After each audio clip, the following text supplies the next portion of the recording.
All right, good morning. And as I made my coffee and grabbed my cookie, I didn't go get the biscottis at Costco, if only because those are mostly sugar. I ended up making my oatmeal cookies, my healthy oatmeal cookies with raisins and walnuts and whatever else might be in there. As I started my morning, I realized I don't even know what day it is. Interestingly enough. Alexa, what day is it? Today is Friday, January 6th. Oh, Friday. Okay, I like Fridays. Today is Friday. I was cleaning out my stuff the other day, and I came across these laminated, uh, laminated days from the calendar, Life's Little Instructions. Those you walk into a bookstore around Christmas time, and they've got this table of all these calendars with the tear off dates with the jokes or today's definition or what have you. This day in golf. Those type of calendars. Well, years ago, 15, 20 years ago, I pulled out, and I had one of those calendars. It was called Life's Little Instructions. And these are the three out of 365 that I thought to pull out and to laminate. And I came across them the other day as I was kind of organizing my office. I used to have them sitting up on the wall, but I thought I'd share them with you. When I say with you, it's interesting. I've been watching the count of my subscribers go steadily up, and it's nothing. It's a very, very modest following. In comparison, while it might seem like a lot of people, or it might seem like a lot of subscribers to a lot of people. I think we're at 3,100 right now. It's not. It's not all that much in all truthful reality. But not to say that those of you following me aren't important, because you are. but it's interesting. I'm looking for somebody I came across the other day that is really interesting. I know Todd is out there right now. Todd, how many followers do you have right now? About 35 or something like that. Maybe more. Hopefully, hopefully your stuff is your followers are getting up there. But there's this young, I think it's a no, I don't know what her name is. I think it's her name is Lil Pod or something like that. I came across this video the other day, and it was this young girl in Britain. If I hear her here, she is right here. So her name is Nil, Nili, Nili Pod. So if you get a chance, go online and type in Nili, Nili, and then separately type in Pod, Pod, Nili Pod. And I don't know how I stumbled across her video, but I know she subscribed to me. Interestingly enough, just out of the blue, I got a message from her that she liked my morning thoughts or something like that. But anyway, so she has like 20,000 subscribers, and I went to look at her videos, and they're cute. She must be a teenager or something like that. She must be a teenager. And mark my words, she'll probably be famous. She'll probably be the next the next big YouTube celebrity or something like that. But an adorable girl out of Britain. But back to these. So the first one was on March 27 from Henry Ward Beecher, and it says, Hold yourself responsible to a higher standard than anyone else expects of you. Never excuse yourself. I should do like my dad does. Hold yourself responsible to a higher standard than anyone else expects of you. And never excuse yourself. So that was one of the things that one of the life's little instructions that stuck out to me so many years ago. And for the most part, I've done that. I have held myself to a higher standard than anyone has expected of me. The next one: never be photographed with a drink in your hand. Think about that. Never be photographed with a drink in your hand. One of life's little instructions. You wonder why is that? Never be photographed with a drink in your hand. And it's when I have been on online dating websites. I'm not on any now, but when I had been on online dating websites, one of the very first things that I'll look at is how many pictures of the woman does she have, or how many pictures does a woman have of her with a drink in her hand? A wine, a beer, a margarita. If she has 10 profile pictures and 7 of them have a drink in her hand, I scrap it. I just I don't even go there. The next one's one of my favorites. Remember, no one makes it alone. Have a grateful heart and be quick to acknowledge those that help you.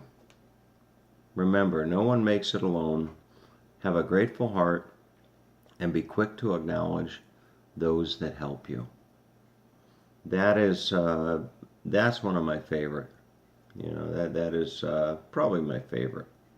Have a grateful heart and be quick to acknowledge those that help you. Speaking of which, my father yesterday, he was so good. He woke up, in the morning, and the very first thing he did was, I had this stack of thank you cards, and he wrote out such a nice letter to to Mr. Craig Brush, the owner of the Florida Everblades that gave us his booth for the night. And he wrote out such a nice, heartfelt letter to Mr. Brush.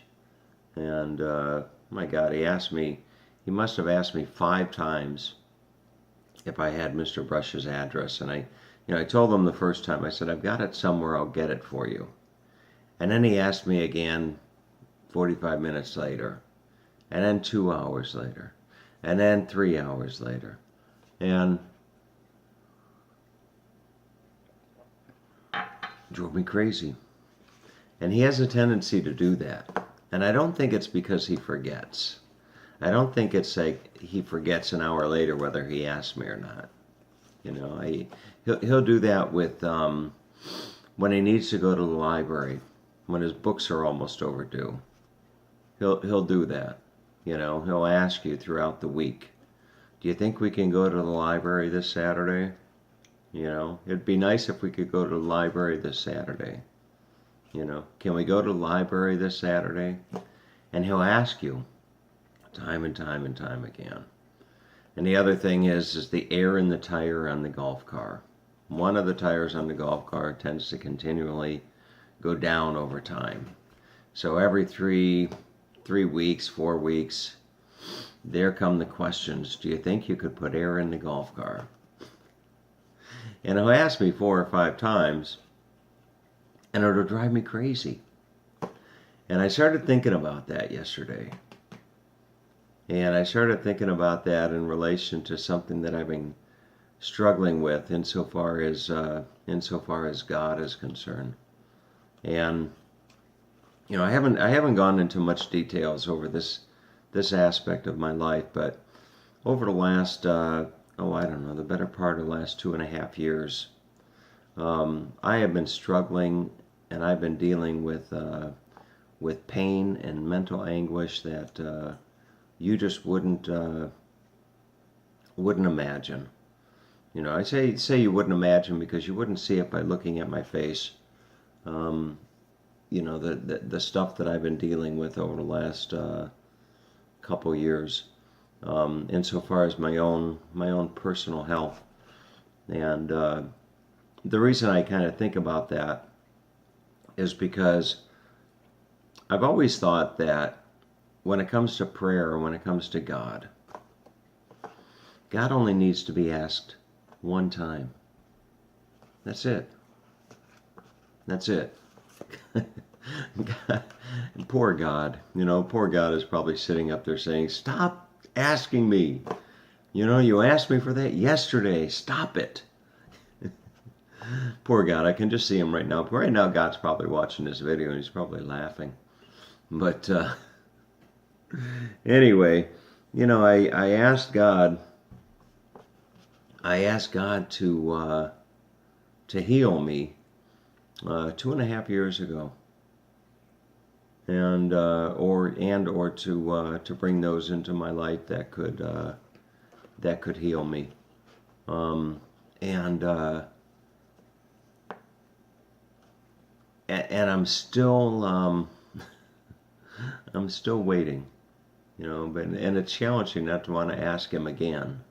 And don't go crazy out there thinking that I'm dying, because I'm not dying, But what I've been dealing with has been so challenging, and the only thing that's gotten me through it is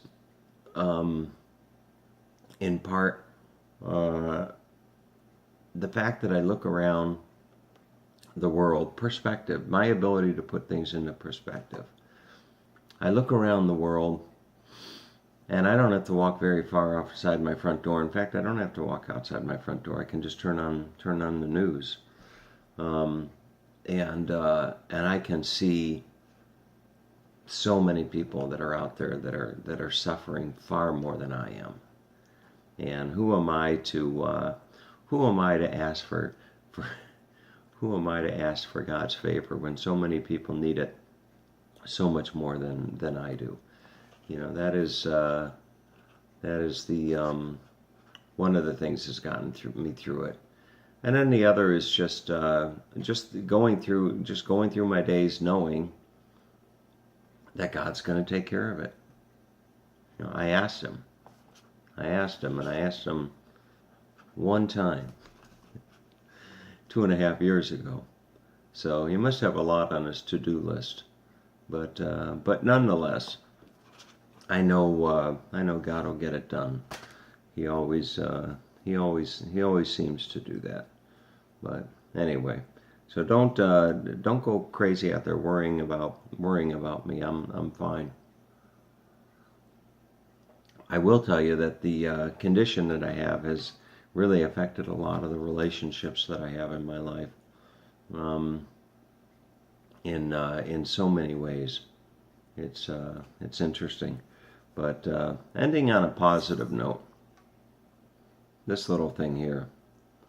I was a little bit skeptical when I went down to the pool yesterday to go swimming with this little device here, and I gotta tell you, so far, 2 thumbs up. It's really light. It just straps to your eyeglasses or your goggles. And I thought that this floating around would be a hindrance, but it's really not. And these things fit into your ears so nicely as you swim along. Perfect tunes. Just absolutely perfect tunes. So anyway, with all that being said, I thought I'd end today with a question from the book of questions. There's a question in there, and the question is, if you could wake up tomorrow morning having gained any one new talent or ability, what would it be? What would you like to wake up tomorrow morning and be able to do that you couldn't do today? And for me, that has always been, I'd love to wake up tomorrow morning and to be able to go down to the airport, international airport, that is. Go down to the nearest international airport. Just get on a plane at random, going somewhere. knowing that I could step off that plane and be able to speak and read and listen to the language of the country where I landed just completely fluently. Could you imagine that? Could you imagine being able to land in Beijing and just be able to communicate with everybody, or land in, I don't know where, land in, maybe being able to land in Budapest and being able to, understand everybody. Or for that matter, could you imagine being able to land in London and be able to understand all those Brits with their funny accents? That would just be amazing. So I'd be curious to know in the comments, for those of you that have made it this far, just drop a little comment in the video. Tomorrow morning, I would like to wake up with the ability to. All right. So anyway, have a great day. My dad will be down. I forgot my dad. It's kind of sad because my dad is sensing. This is the third year that my dad's been down here, and when my dad knows that he's going home in the not too distant future, when my dad knows that he's going home in the not too distant future, I can sense there's a sense of quiet about him, that wasn't there before.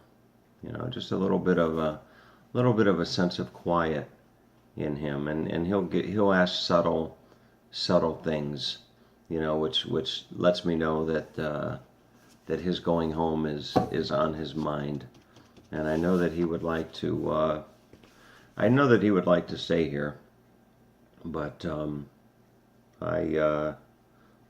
not going to go down that path. I know he'd like to stay here, but unfortunately, that's not going to be the case. So, with that in mind, I thought I was going to end on a positive note, but all right, take care.